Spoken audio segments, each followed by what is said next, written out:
KMBest here, your favorite 68th ranked Marvel Snapper. I owe you one, and we're going to talk about the best decks to climb in Marvel Snap.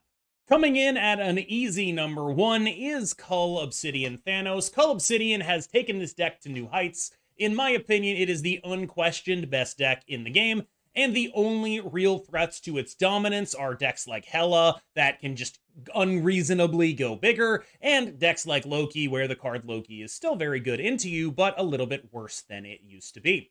This is the best deck in the game thanks to the incredible amount of energy cheating it gets to do. Lockjaw has been a problem for a while, and this deck is one of the major reasons why, and Lockjaw is at its most potent in a deck like this, where it's converting cards that draw you cards into cards that win you the game. Whenever you end up rolling something in a Lockjaw, drawing a card and getting a blob, that is a fundamentally unfair thing to do when people are unprepared to interact with you reasonably.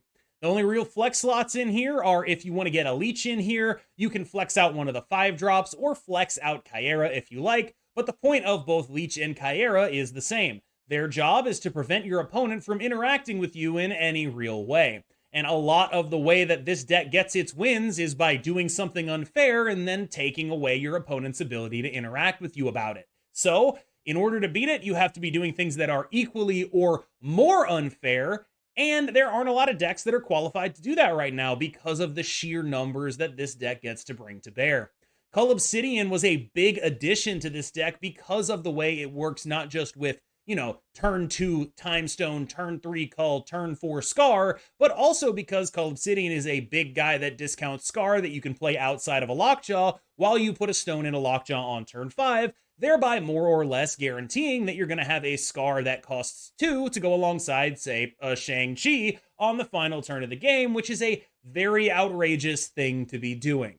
This deck fundamentally has too much interaction, too many stats, too much ramp, it does too much stuff for free. Thanos is the everything deck, and number one with a bullet. This is the best deck in the game. If you are looking for a deck to climb with, this is the deck.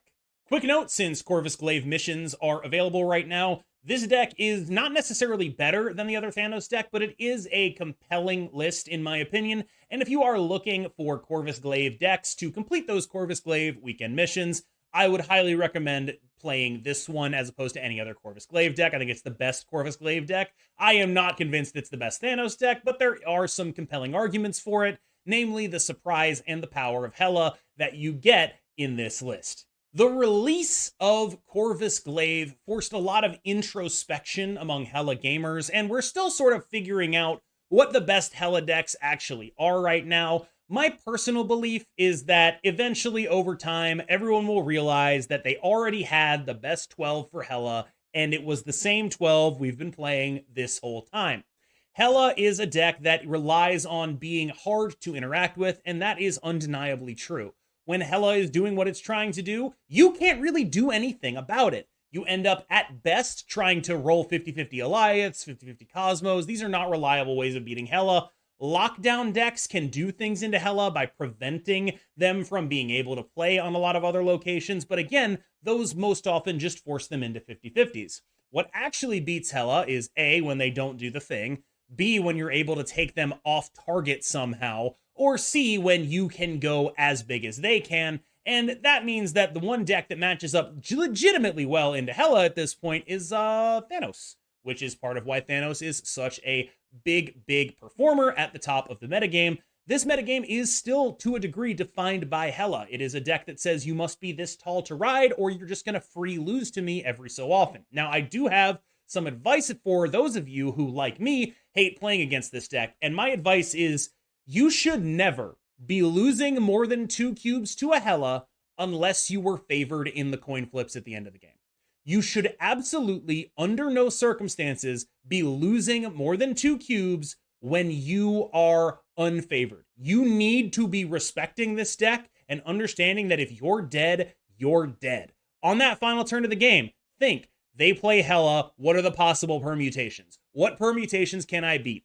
Think through all of that. Take your time. Seriously, you have time to think through this stuff and make sure that you're not taking bad bets.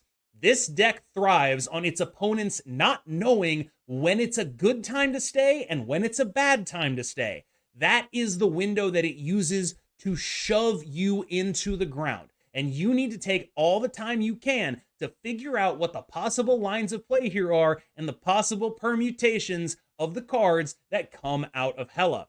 If it ends up being something that beats you enough of the time, you have to respect it enough to leave. And I think that is the number one tip I can give you for beating this deck in a consistent manner on ladder, is to not lose too much to it. And when you win, make it count. Loki is in an interesting spot right now because there are so few decks that actually feel okay into Thanos. Loki ends up being one of those decks that people are like, okay, well, Loki beats Thanos, right? And that is a lot less true than it used to be. Loki beat Thanos before Blob, before Scar, before Chimera, and before Cull Obsidian. And I think a lot of people haven't really updated their heuristics to account for those things. Every card that came out of Thanos and was replaced by those cards was a card that Loki loved to get. For example, back when Blob first came out, actually, I was building my Thanos so that Loki didn't get my Blue Marvel, my Jeff, and flip my Professor X lanes. Things like that were how you had to build the deck. And now all those cards are out of the deck and they have been replaced by incomparably large idiots that you as the Loki player don't actually get to use as well as the Thanos deck. Your blobs are smaller. Your scars cost more. Your culls are sometimes unplayable. And that kind of delta has moved the matchup significantly in Thanos' favor. I'm not saying the matchup is fully Thanos favored, but sometimes when you play Loki, you're actually losing this, and that was not true before all these cards entered the deck. You are up against the wall against Thanos a lot of the time. You have to skill out of it. Now, that said, Loki's still a very strong deck, but I wanted to combat the misconception that this is a Thanos counter.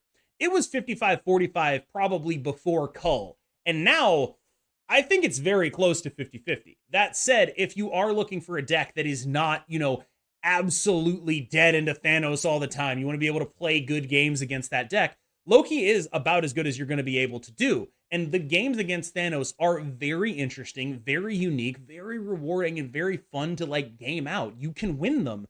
It's just, this is not a Thanos counter the way that it used to be. It can be, depending on the draws you get, but on average, I think the matchup is trending closer to 50-50 if it isn't there already. Anni Bounce, to me, exists on the exact threshold of Tier 1 and Tier 2. I would instinctively put it in Tier 1. I think it's a Tier 1 deck, and obviously, there are 2 flex slots here. Whether you want to play Iceman over Spider-Ham, that's your call. And of course, whether you want to play Enchantress over Cull Obsidian, that's your call as well. Now, generally speaking, this deck is pretty reliant on doing something egregiously overpowered with Annihilus. I think this is another deck where if you're worried about matching up into Thanos, this is a deck that has draws that are legitimately great into Thanos. Those draws involving things like sending over a -10 Void and a -3 Hood. That's really good into a deck like Thanos that tends to be a little bit strapped for board space and also can help invalidate some of their bigger plays. Very powerful thing to do, extra good against Thanos, and that's sort of why I have this, instead of being exactly on the borderline, I've put it in Tier 1. I think this is a Tier 1 deck because there are so few decks in the entire metagame that I can reasonably say, I feel confident playing this into Thanos, I feel confident playing this into Hela, and Hela's kind of a different story. I think most of the time you end up smaller than them, but you have actual lines in those games. And I think a lot of decks right now simply do not have methods of getting to a point where they're favored against these Thanos decks and these Hela decks. It's very difficult to do. And so for that reason, Loki and this deck are decks I would consider very strongly because not everyone likes how decks like Thanos and Hela play. It's lockjaw decks, you know what I mean? So this is a very powerful list that got significantly worse, and I frankly, every time I play it, I just think about what it used to be and get a little bit sad, but it is one of the very few decks I can say I do not feel like I lose as soon as I notice my opponent has 15 cards in their deck on the first turn of the game. Moving on into Tier 2, we have Destroy, which I think is the class of Tier 2 for me right now. And I think part of the reason I'm generally into Destroy, and specifically the Arnim Zola builds of Destroy, is because they are the kind of decks that, when you get the good draws and you snap them in the right matchups, can actually just straight up go taller than something like Hela. And having that ability to like get that cube equity, like if you do like, yo, here's my null, I'm Arnim Zolaing the null, or like here's my giant venom, I'm Arnim Zolaing the venom, it's like 40 points because there was like a Nidavellir here or whatever, right? Like having those games where you get to rob the scammers back, I think are very important. And while I do think that on the whole, the other decks match up better into this than it matches up into them, I am fairly comfortable recommending it as a deck that you can play. Destroy is and has been the same deck for a very long time. The only real flex slot is that Zola spot. The only thing I would seriously consider replacing Zola with right now is maybe Eliath for even more scams. I personally don't think that you're going to get a lot of value doing other stuff in that slot because of just how prevalent these decks that go super outrageously tall are, and how important something like Zola, or to a lesser extent Taskmaster, is to going tall enough to beat them. Here we have a fine Darkhawk list. It's Darkhawk, you know what it is, you can play it, it's very big, it does numbers pretty well, and it does strong things. Now, one thing I have noticed is that there has been some minor evolution in this archetype, and that evolution has consisted of, what if we just like cut the Darkhawk stuff and play like Cull Obsidian and play like a lockdown strategy? So like it takes this deck, it takes out the Black Widow, it takes out the Rockslide, takes out the Korg. You run, say, an additional 1-drop, it's Echo, something along those lines. And then you lean more into being a lockdown Eliath deck. It's a bit of a hybrid with the next deck that we're going to show, which is, of course, Lockdown. I think it's actually a very solid deck to play. Personally, I think that it's easier for me to recommend the Darkhawk version to most people playing, but a high infinite gamer is probably going to get more out of doing the Cull Storm stuff. So if you are one of those, I mean, I recommend checking out Stefan Sleisenberger and Yo Woody, who have been really iterating on this concept a lot, if you want more on that. As far as this deck goes, you know what it is. You know how it plays. You know what it does. You get ahead, you do something stupid with Annihilus, you play an Eliath, and the main thing that this deck has as both an upside and a downside is, without the card Annihilus, you are running some really bad cards. When you draw the card Annihilus, those cards instantly become the best cards in your deck. And unlike with Annihilus Bounce, you don't actually have a backup plan. You just like, you either do it or you don't. Like you either are doing the strongest thing you can, or you are playing things that absolutely suck. And that is a very, very tough proposition and requires a lot of discipline when you end up in those unlucky spots. Before we get to the lockdown list, I also wanted to highlight the Alex Kocha Bill Hawk list. I don't particularly see a lot of, gradation between this deck and pretty much every other Darkhawk list, but it is worth pointing out that it is totally fine to play. They're all sort of the same deck, right? Like you're doing, instead of Sentry and Annihilus, you have Beta Ray Bill and Jane, but like it's the same deck if we're being real about it, like doing the same kind of stuff. That's really it. You get the surprise power after a Jane of things like Odin with the Storm Hammers and all of that, but like this is fine. It's a fine option. I think it's very solid. It's just very much a side grade to the Darkhawk stuff. Another side grade to the Darkhawk stuff is you can play like Leech Doom, go back to the original Leech Hawk type stuff. I find that Darkhawk tends to be a deck that falls behind a little too hard for the Leech stuff to actually work in it, because you really do need to be ahead if you're going to be a Leech gamer and actually win. So you end up in a spot where I think both of these are superior to the Leech version, but all of them are fundamentally the same deck. Like they're all pretty much doing the same Darkhawk thing. This is the traditional lockdown list. It is okay. I personally am a little bit more partial to the one that is doing Sentry Annihilus. I think it needs that extra power in order to be a legitimate deck. However, I think that if you do not want to be a Sentry Annihilus deck, or if you are perhaps playing on a budget, this is a totally reasonable thing to play. This deck also has lower fail states than a Sentry Annihilus build of the deck. So the issue with the Sentry Annihilus build is the same as the issue with the Sentry Annihilus version of Darkhawk, which is you don't actually have a backup plan. you are stuck in a situation where you have to choose between whether you play these cards. If you don't have a Nihilus, you end up just losing the game on that. And so it requires a very high level of discipline and understanding of like what is and is not likely to happen. You look at the probabilities of you drawing a Nihilus. You make your whole game plan around information that you do not have access to. And that is not the kind of thing that I would recommend to the average player, which is why this version is on the list. It's a much simpler deck to understand, a much more easy deck to play, and a much stronger deck if you are not familiar with the intricacies of doing that stuff. Because if you are not familiar with that, I would recommend you play the deck that actually makes sense. Pretty much the only thing you can mess up here is overcommitting to your Storm Lane. That's kind of it. Everything else, you're probably, like, what you think about how the deck should play is actually going to be the way the deck should play. That's pretty much the whole deck. It's very solid. It's a fair, fundamentally fine deck, but it does have some natural predators in the form of everything doing stuff that's broken, and that means that it is unfortunately relegated to right here. One thing that you may have noticed is that very few of these decks are playing the card Enchantress. Cull Obsidian has replaced it in a significant portion of bounce decks, and for the record, if you're still watching, I feel like that's a very much a coin flip. You can play that deck without Cull Obsidian very easily, just put Enchantress in for it. And a lot of the Darkhawk decks are relying on lockdown type things or Annihilus type things. They don't have room to fit it in either. And so that means that there is a legitimate opportunity for you to take a deck like Living Tribunal and just beat up on everyone who doesn't run the card Enchantress, which is at a very low point right now. So if you are looking for something off meta, you're looking for something to just like absolutely stomp all over every Hela deck you see, this deck will do that. Like, this is absolutely a deck that when you pull off the combo, you are going so much taller than absolutely everything that you end up winning.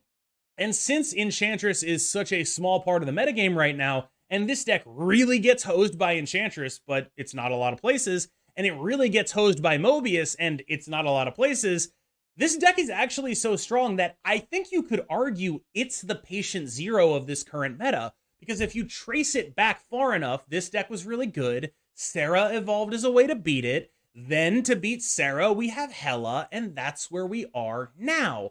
Everyone is like, all right, I'll beat Hela by going big. Oh, that's Thanos. Thanos does that. And like, that's actually the meta right now, which means you can now go big because the people who were playing Interaction are getting super punished for it because Enchantress is so bad against so many of the decks that we've gone over here.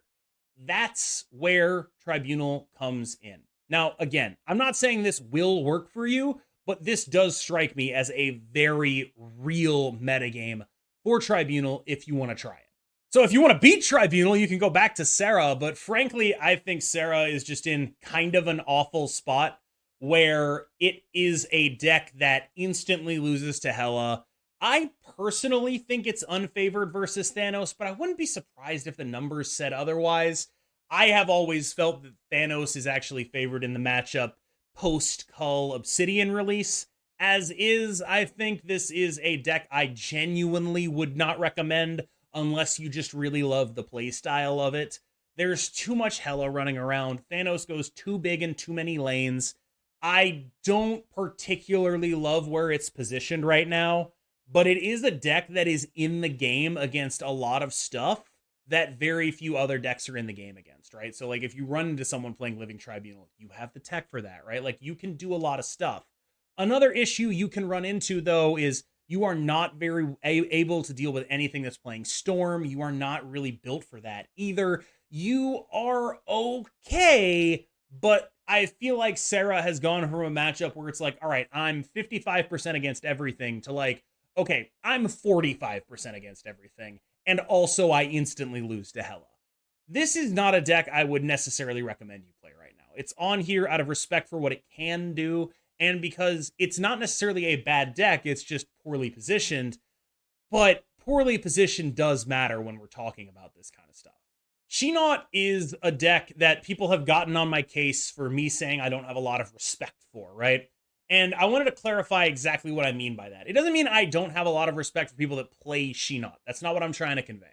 When I say I don't have a lot of respect for She-Naut as a deck, what I mean is in terms of the play patterns. This is a deck that plays very face-up. There are very few nuances to what you're trying to do here.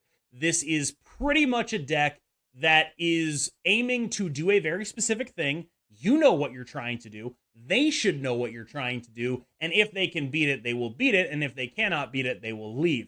Which makes it a deck that I consider very easy to play against. That's not to say it's not powerful. It's just easier to play against because there's so much less hidden information. One of the things that is so tough to play against a lot of powerful decks is how much of information that you need to figure out what a good decision would be is hidden. With this deck, very little information is hidden. It's pretty much all there and you can guess what's going to happen. The best kind of information hiding that you can do is, well, I'm going to put 20 in one lane and I'm going to put 10 in another lane and you have to guess which one that is. But that is the kind of thing you can play against, right? Like, this is a very easy thing to play against. Just go plus 10 in every lane if you can do that, right? Like, you can actually set up situations against this deck where they are 100% dead, and it's kind of a commonly known thing. That's not to say this deck is not strong or not good or not recommended. I think it's one of the best decks for players who are working on a budget in the entire game, but it does come with that downside where a lot of really good players will know what you're doing just as well as you do. And that's really tough because one of the hardest things about Marvel Snap is making the correct decision with limited information. And there are so few ways to limit the information your opponent has in a deck like She-Naut. Finally, for the sickos, and also I will give some clarification. When I say sickos, people tend to take it as like an insult. I want to clarify this. I mean sickos in like someone who is so dedicated to having a specific game experience that game experience is really what they're chasing and not necessarily anything else. So when I say like Galactus sickos, it's like you're chasing a specific experience rather than chasing win rate. And Phoenix Force is very much the same. You are chasing a specific experience. That said, I do think that this deck is a deck that does exist at High Infinite almost entirely due to the influence of one player, that is Jet, who has taught the entire world about Phoenix Force, about how it works. I personally would not recommend it. I will say this is by far the deck with the lowest win rate on Untapped that of any of the decks in here. I would also say that you could argue that some of that is skill cap, and I think I would agree. Phoenix Force you could reasonably describe as the highest skill cap deck in the game because of just how far you have to go to get it from completely unplayable, which it is in the average player's hands, to actually good, which it is in basically Jet's hands and nobody else's. So I think this deck is on here basically out of deference to that. I do have a couple of quick play tips. Don't get obsessed with using all of your energy. One of the biggest mistakes that I see Phoenix Force players making is they get obsessed with getting like maximum value out of their energy when that actually doesn't matter. And what matters is their board space a lot more. And for playing against this deck, think about what their max power on any location is, right? A lot of the times, like, okay, I got a bunch of Phoenix Forces, right? But okay, what if I have 40 power in 2 lanes, which is a thing Thanos can do? Phoenix Force can't beat that.